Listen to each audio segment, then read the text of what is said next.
who are in Kenya, I persuaded them to go and invest in the in the plant in Uganda. You know, I was not selfish about it, because what will happen is that the iron ore in Uganda, the steel that is going to come from that iron ore, is going to benefit not just Uganda, it's going to benefit Kenya as well. Instead of us importing steel from all over the world, it is cheaper for us to import steel from Uganda. Right. And because this is one region.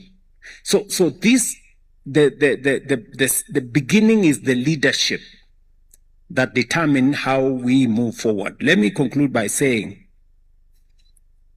listening to Aliko Dangote here, it is not just leadership at our level, it's also leadership at the level of our business people. It would have been easier for Aliko Dangote to do trade of oil. You know, I remember speaking to President Olusegun Obasanjo, and he told me he had a meeting with Aliko here, and Aliko told him, if you don't change the policies here, it is easier for me to import oil cheaper, I make more money, sell, than to refine oil, unless you make the right policy decisions. And that is what Aliko is telling us here, that the private sector and us will invest in the refinery. And by the way, we are discussing a refinery in Tanzania. The two of you. Yes, we are not discussing a refinery in Kenya or Uganda.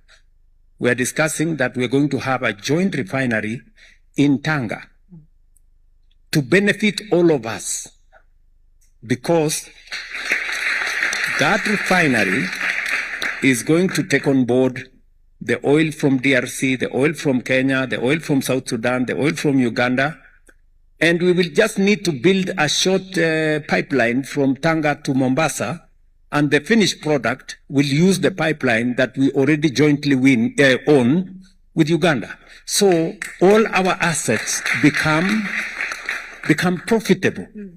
But you need a longer term view, you know, to see it than just a short term, you know, country by country. And that is why President Museveni was saying fragmentation is also part of our enemy. That is why some people broke up the East African community, because they didn't see the benefit of the bigger market.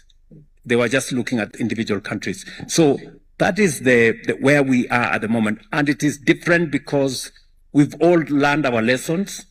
The policymakers, like myself and President Museveni, we can see with clarity where this should go. Industrialists like Dangote here, they too can see. And AFC right here with us, right, and all these other good bank people, they also appreciate that it is their responsibility to invest in this infrastructure, because it makes them money and it grows their bank balance sheets as well. Thank you, President Ruto. Samaila, I wanted you to jump in, because if we talk... But Mujuku, you speak Swahili? Not right now. Samaila, I wanted you to jump in because... Just hold on. What is also new is that if you look at Uganda, the pool of scientists whom we have now, we didn't have them at independence. We now have people who can do anything. Automobiles, vaccines, electronics. So although we are meandering, making mistakes, but also some capacity was being built.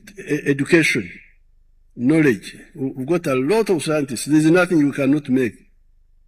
So that is also new. So it is capacity there, but what he's saying, the eyes to see the future workforce. Samaila, I wanted you to jump in. When you talk to global investors, is this regional cooperation, is that becoming a prerequisite? Because it seems like you've been speaking about this for quite some time, and it's seeming like now that we're getting government on board, this is actually starting to pick up steam and being the case for capital to actually be deployed. What are you hearing in your discussions? Very good question. I'd like to lean in on 2 points.